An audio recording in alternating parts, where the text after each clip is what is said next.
Dog refuses to leave baby's room. What parents discover forces them to call 911.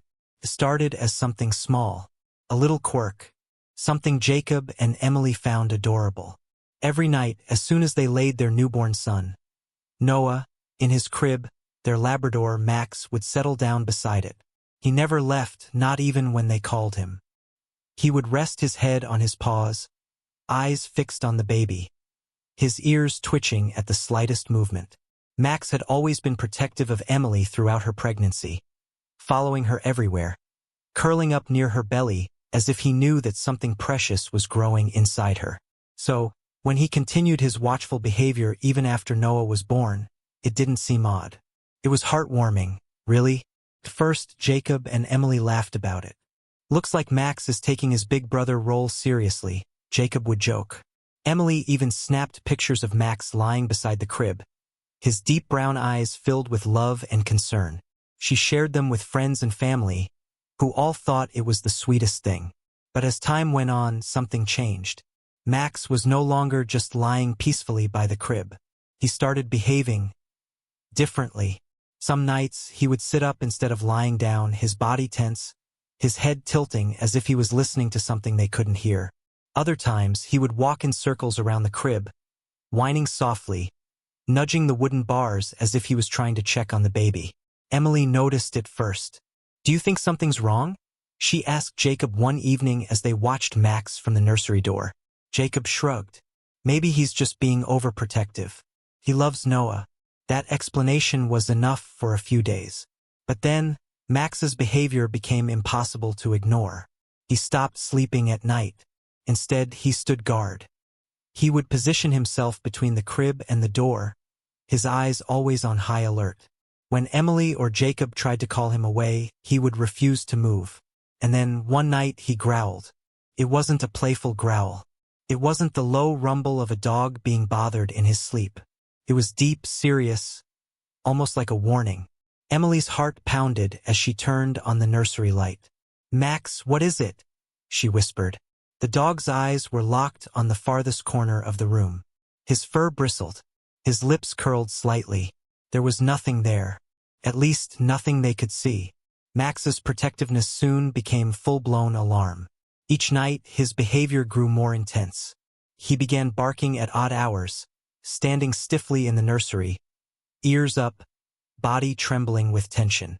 He wouldn't let Jacob or Emily move him from the room, no matter how hard they tried.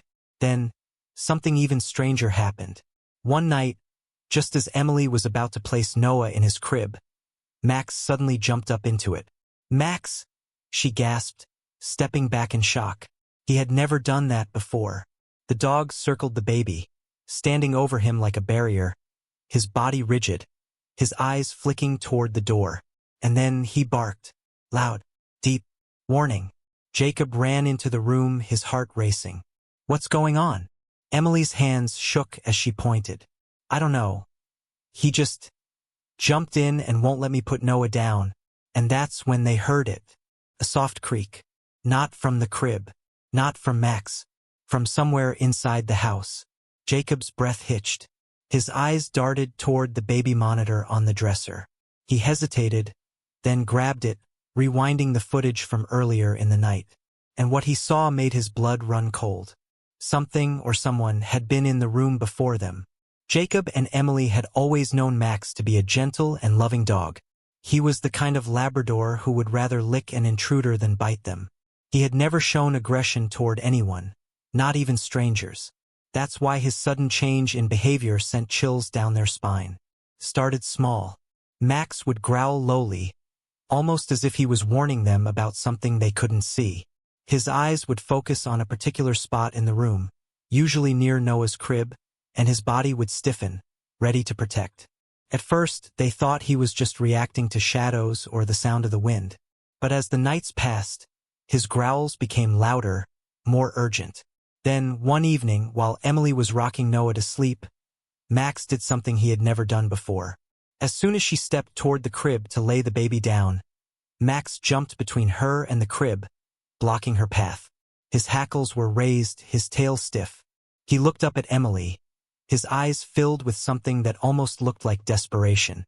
"Max, move," she said, her voice uncertain. But he didn't. Instead, he let out a sharp, low bark, standing his ground. Jacob, who had been watching from the doorway, stepped in. "What's wrong with him?" he asked. Emily shook her head. "I don't know. But I've never seen him act like this."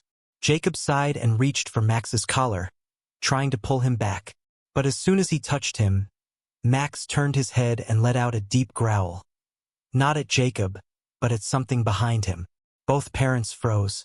The nursery felt colder than before, the air thick with unease. The baby monitor on the dresser let out a faint static noise, which made the silence even more unsettling. Emily swallowed hard. "Did you hear that?" Jacob nodded slowly. "Yeah, but that wasn't the worst part." The real terror began when they tried to move Max out of the nursery. Jacob wasn't a superstitious man. He believed in logic, in reason, and there was nothing reasonable about a dog refusing to leave a room. So, despite Max's resistance, he bent down and tried to lift him. Max fought back. The dog, who had always been obedient and eager to please, snapped. Not in a way that was meant to hurt, but in pure, blind panic. He twisted his body, pulling against Jacob's grip, his nails scratching against the hardwood floor.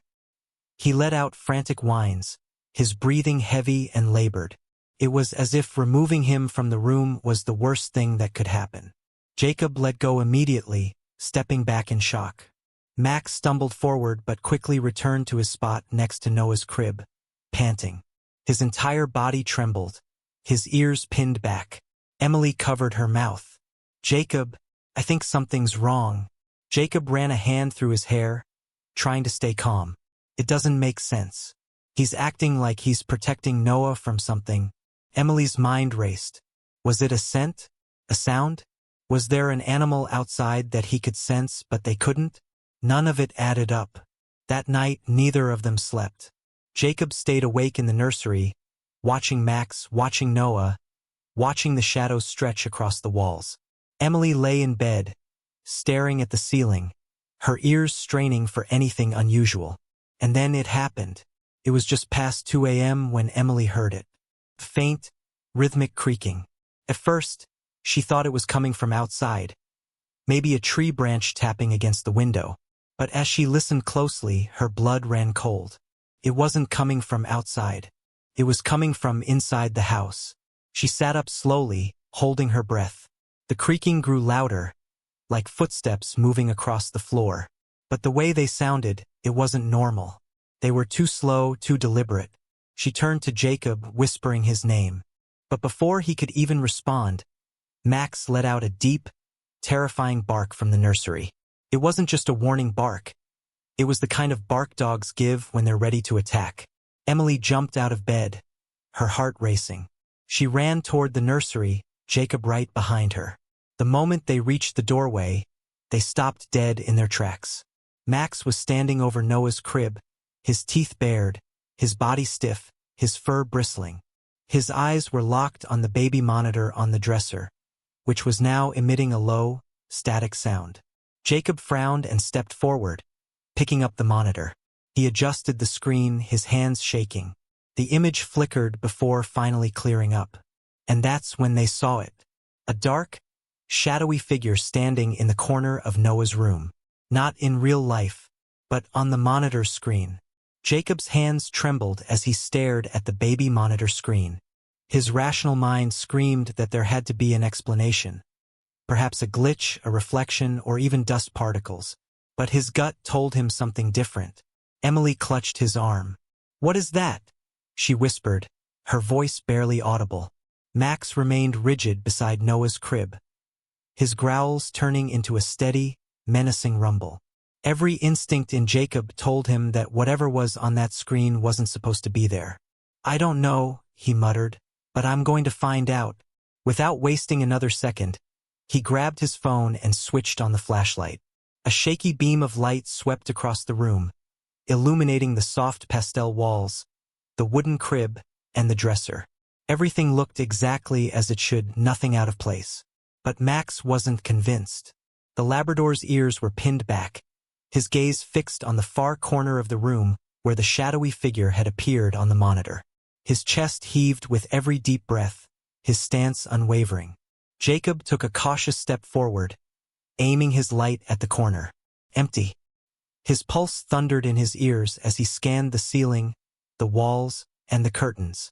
No sign of movement. And then the baby monitor crackled again. This time it wasn't static. It was something else. A whisper. Not just any whisper.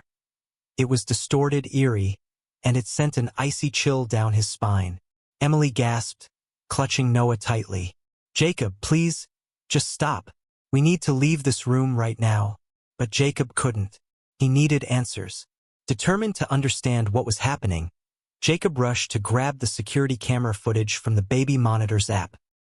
His fingers fumbled as he scrolled through the saved recordings, his breath coming in shallow gasps. Please tell me this is just my imagination, Emily pleaded. Jacob pressed play on the previous night's footage, and what they saw made their skin crawl. At exactly 2:13 a.m., the camera captured something beyond comprehension. A shadow, darker than the surrounding room, materialized in the corner. It wasn't the kind of darkness that came from a lack of light. It was something more defined, almost human-shaped, yet eerily distorted. For a few seconds, the figure didn't move. It simply stood there, lingering near the crib. And then the truly terrifying part happened. Noah, who had been sound asleep, stirred slightly. The figure moved, not in a normal, natural way, but with a flickering, disjointed motion, as if it wasn't meant to exist in this world. Max, even in the recording, reacted violently. He leapt to his feet, his body tense, his mouth open in a silent snarl. The moment he lunged toward the crib, the shadow simply disappeared. Jacob's entire body tensed. This can't be real. Emily had tears in her eyes. Jacob, what is happening in our house? His mind raced for an explanation. Could it be an intruder? But no, an intruder wouldn't just vanish. Could it be a glitch in the camera? That didn't explain Max's reaction. There was only one thing left to do. He had to check the room for anything at all that might explain what they had just witnessed. Jacob searched every inch of the nursery, refusing to accept that something unexplainable had happened. He checked behind the furniture, under the crib, even in the closet, nothing. But as he turned toward the wall opposite the crib, something caught his eye. The air vent. At first glance, it looked normal, just a simple, rectangular vent cover attached to the wall near the floor. But as Jacob approached, he noticed something odd. The screws weren't fully tightened. The metal frame was slightly loose, as if it had been tampered with. His heart pounded. Carefully, he crouched down and gave the vent a small tug. To his horror, it shifted. Emily's breath hitched. Jacob, don't. But he had to. He pulled the vent cover off completely, revealing a dark, narrow passage behind it. Cold air rushed out, carrying with it a faint, musty smell. Jacob swallowed hard. This wasn't normal. This wasn't right. Max let out a low, warning growl. His entire body was stiff, his eyes locked on the vent. Jacob hesitated for only a moment before reaching his phone into the opening, using the flashlight to peer inside. The beam illuminated a long, dusty crawl space, a space that should have been too small for anyone to fit into. And yet, there were marks, faint smudges on the metal duct, as if someone or something had crawled through it. Jacob jerked back, his mind spinning. Who or what had been inside their house? And why had Max refused to let Noah sleep alone? A chill ran down his spine as a terrifying realization settled over him. The figure in the monitor, the noises at night, Max's aggression. It wasn't just paranoia. Someone had been watching their baby. Jacob's mind was racing. The loose air vent, the shadowy figure, the whispering sounds. Everything pointed to one terrifying conclusion. There was someone inside their house. His pulse pounded in his ears as he turned to Emily, who clutched baby Noah protectively. "We need to get out of here," she whispered, her voice trembling. "Now?" Jacob nodded, but before he could take a step, Max's growl deepened into something even more menacing. The dog's entire body was rigid, his muscles coiled like a spring ready to launch. His eyes remained locked on the open vent, His ears flattened against his head. And then it happened. A faint scraping sound echoed from inside the walls. Jacob froze. Emily sucked in a breath, clutching Noah even tighter. For a split second, everything was deathly silent. Then thump. The noise came from inside the nursery, but not from the vent. Jacob's eyes darted to the closet. The door, which had been slightly ajar just moments ago, was now closed. His blood ran cold. He had left it open. He was sure of it. The realization sent an icy wave of fear through him. Someone was in the nursery with them. Before Jacob could react, the closet door shuddered, as if something inside had shifted. And then, as if in slow motion, the doorknob began to turn. Jacob barely had time to process what was happening before Max exploded into action. With a ferocious bark, the Labrador lunged at the closet door just as it swung open. The intruder, dressed in dark clothing, their face partially covered, stumbled back in shock as Max bared his teeth and launched forward with unrelenting aggression. A guttural scream filled the air as the dog latched onto the intruder's arm. The masked figure struggled violently, thrashing to break free, but Max refused to let go. His jaws tightened with every frantic movement, growling like he had been waiting for this very moment. Jacob, shaking off his shock, grabbed a lamp from the dresser and swung it hard toward the intruder. The object made contact with a sickening crack, and the masked figure let out another cry of pain. Emily, her face pale with terror, backed toward the nursery door, still holding Noah close. "Jacob, we have to call the police," she screamed. The intruder finally wrenched free from Max's grip, knocking over the crib in the process. But Max wasn't done. The dog charged again, his powerful body crashing into the stranger, sending them sprawling onto the floor. Jacob's instincts screamed at him to protect his family, but before he could reach for anything else, the intruder did something unexpected. With a swift movement, they reached into their pocket and pulled out a knife. Jacob's heart stopped. Emily let out a piercing scream. Max snarled, his body shifting, his eyes locked onto the blade. The room felt suffocating, time slowing down as the intruder took a step toward Jacob, knife raised, ready to strike. Jacob's survival instincts kicked in. His hand shot toward the nightstand where his phone sat, and in one swift motion he grabbed it and dialed 911. The call connected within seconds. 911, what's your emergency? Jacob barely had time to answer. There's someone in my house. In my baby's room. They have a weapon. Max lunged again, his teeth snapping dangerously close to the intruder's leg. The masked figure stumbled back, breathing heavily, their hands still gripping the knife tightly. Jacob could hear the dispatcher on the other end of the line. "Sir, stay on the line. Officers are on their way. Can you safely exit the house?" "No, not without leaving Max. Not without knowing if this man would try to hurt his family." Emily's sobs filled the air as she pressed herself against the wall, shielding Noah.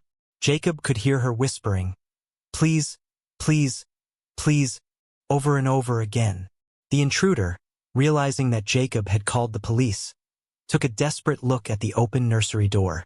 They were out of time, and then they ran. The figure bolted toward the hallway, shoving past Jacob with surprising force. Max snapped at their heels, his paws scraping against the hardwood floors as he chased them. Jacob followed, his adrenaline surging. He barely caught sight of the intruder diving into the air vent. Yes, the vent.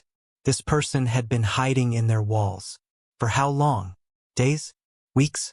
The thought made Jacob feel sick.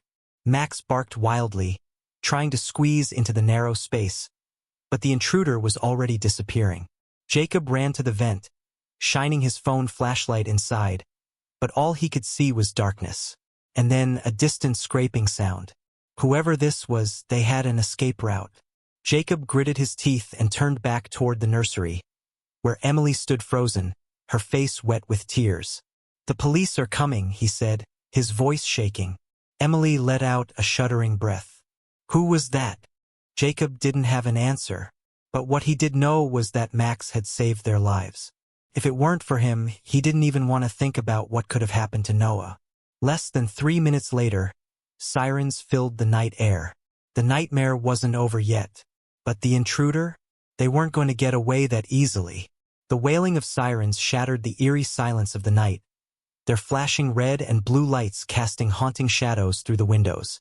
Jacob stood frozen near the front door, still gripping his phone, his hands trembling from the adrenaline coursing through his veins. Emily, holding Noah tightly against her chest, could barely breathe as the reality of what had just happened began to sink in. A loud, authoritative knock sent shockwaves through the house. "Police! Open up!" A voice commanded from outside. Jacob rushed to the door, fumbling with the lock before finally managing to pull it open. Within seconds, several officers flooded into the house, their hands hovering near their holstered weapons, eyes scanning every corner with trained precision. Max, despite his injuries, stood protectively in front of Emily and Noah, his body tense, his deep growl still rumbling low in his throat. Even with the danger seemingly gone, he refused to let his guard down. "Is everyone all right?" one of the officers asked, his gaze shifting between Jacob and Emily. Jacob exhaled sharply and nodded. "We're shaken, but we're safe thanks to Mac." Detective Cole, a tall, commanding figure with sharp eyes, stepped forward.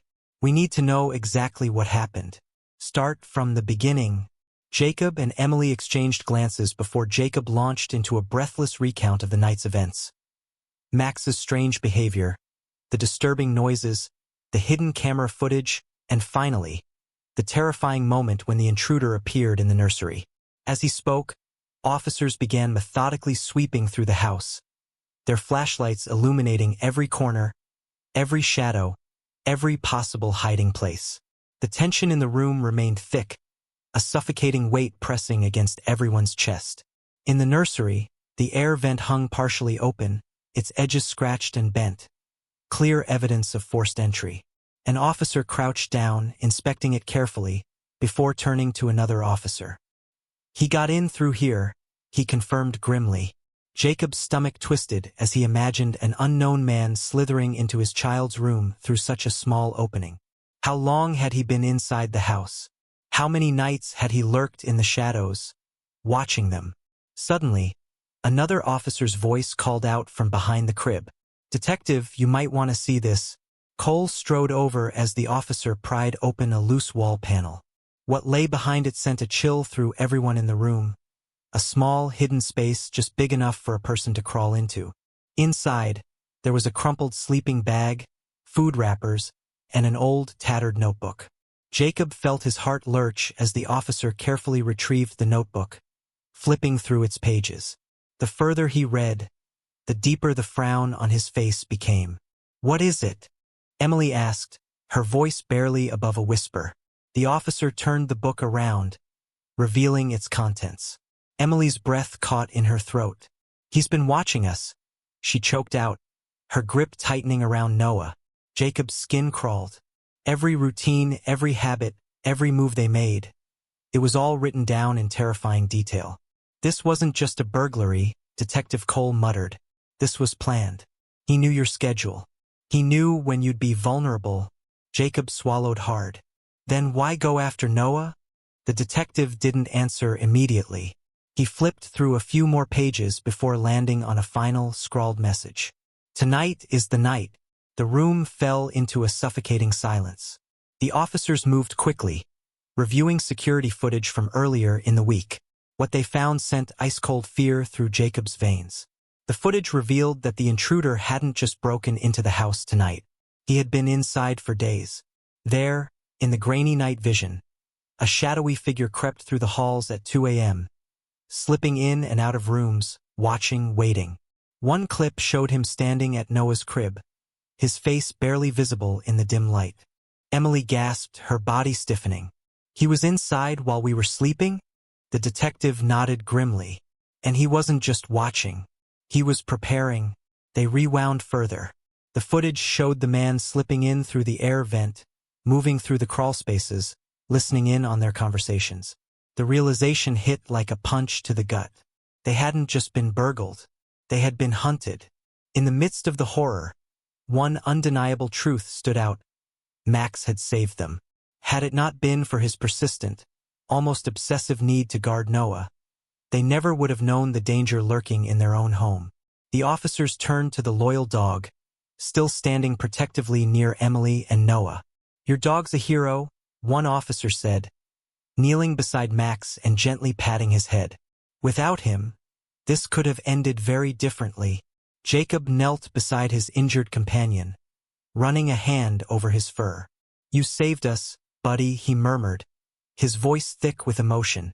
Max let out a tired sigh, his tail thumping weakly against the floor. Emily wiped a tear from her eye. "We owe him everything." As the officers began securing the crime scene and collecting evidence, Jacob and Emily exchanged a glance. A silent promise that Max would never go unappreciated again. This dog wasn't just a pet. He was their guardian. The night had been long, filled with terror, revelations, and moments that neither Jacob nor Emily would ever forget. But as the reality of what had transpired settled in, one truth became painfully clear: they had taken Max for granted. For years, Max had been a beloved pet, a loyal companion, and a part of their family. But tonight, he had become something far greater: a protector, a savior, a hero. Jacob sat on the living room floor beside Max, his hands running gently over the dog's fur. He could feel the slow, steady rise and fall of Max's chest, each breath a sign of exhaustion but also resilience.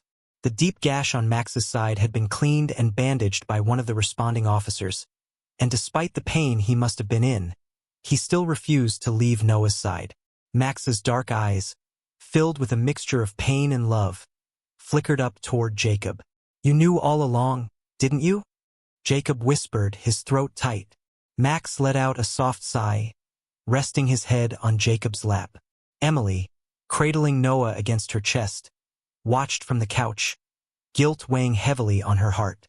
How many times had she dismissed Max's barking as nothing more than a dog being overly protective? How many times had she scolded him for growling at something she couldn't see?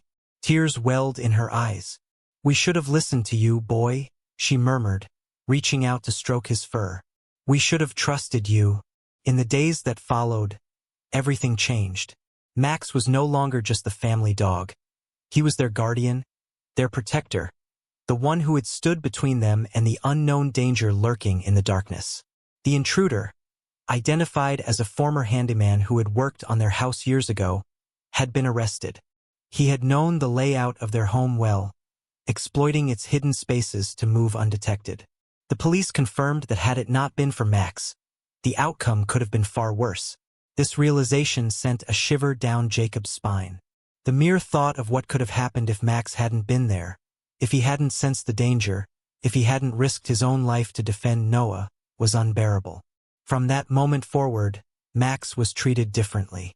Jacob made sure his wounds were properly taken care of, sitting with him for hours, ensuring he was comfortable.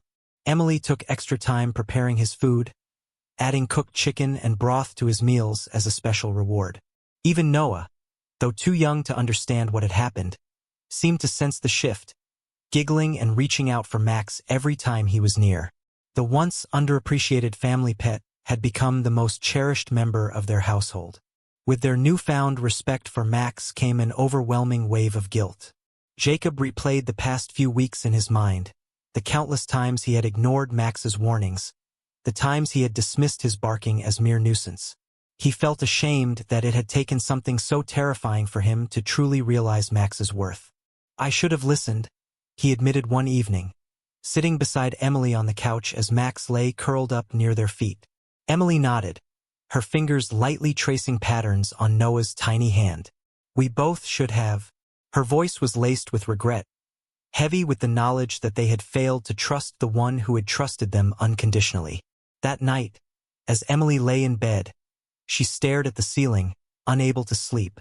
The security of their home had been shattered, their sense of peace stolen. But amidst all the fear, there had been one constant: Max. She turned her head, looking toward the bedroom door where Max lay, his ears twitching at every small noise. Even with his injuries, even after everything, he was still watching over them. Tears slipped silently down her cheeks. "Thank you, Max," she whispered into the darkness. After everything that had happened, there was one thing Jacob and Emily knew for sure. Max was never sleeping alone again. For years, Max had slept in his dog bed near the kitchen, a habit they had started when Noah was born, hoping to keep the house cleaner and quieter. But now that seemed ridiculous. Now they wanted him close. The first night after the break-in, Jacob grabbed Max's bed and carried it upstairs, placing it right beside Noah's crib. Max watched him, ears perked up in curiosity. "From now on, you sleep here," Jacob said firmly, patting the bed. "Where you belong." Max didn't hesitate. He limped over and curled up beside Noah's crib, letting out a deep, content sigh. Emily placed a hand on Jacob's shoulder. "This feels right," she murmured. He nodded. "Because it is." Every night after that, Max took his new place as Noah's guardian. Lying beside the crib, his body always positioned between Noah and the door. Whenever Noah stirred in his sleep, Max's ears would twitch, his tail flicking slightly. And if anything seemed even remotely out of place, he would be ready. Jacob and Emily finally understood. Max hadn't just been barking at nothing. He had been protecting them all along. And now they would never take that for granted again. Scientists and animal behaviorists have long debated the extent of a pet's intuition. While some attribute their heightened senses to their incredible hearing, acute sense of smell, and sharp instincts, others believe that animals possess a sixth sense, an ability to detect things beyond human comprehension. Max's story is yet another example of how animals often sense danger long before humans do. His sudden aggression, his refusal to leave Noah's side, his barking in the middle of the night, all of it was a warning. A warning that Jacob and Emily ignored until it was nearly too late. Had they understood sooner, they might have been able to stop the intruder before he even attempted to break in. They might have saved themselves from the terror of that night. This is why every pet owner should take their animal's unusual behavior seriously. If your dog suddenly refuses to enter a certain room, if your cat hisses at an unseen force, if your pet starts acting strangely out of nowhere, don't just dismiss it. Could be nothing, but it could also be everything. Have you ever experienced a moment where your pet's instincts saved you or someone you love? Maybe your dog barked at a stranger who turned out to be dangerous. Maybe your cat wouldn't stop meowing until you realized something was wrong in the house. Maybe your pet reacted in a way that didn't make sense at the time, but later you realized they were warning you. If you have a story like this, share it with the world. Your story might encourage someone else to listen to their pet's warnings and prevent a disaster before it happens. It might remind people that their animals are more than just companions. They are protectors, guardians, and lifesavers. Jacob and Emily learned this lesson the hard way, but their story doesn't have to be yours.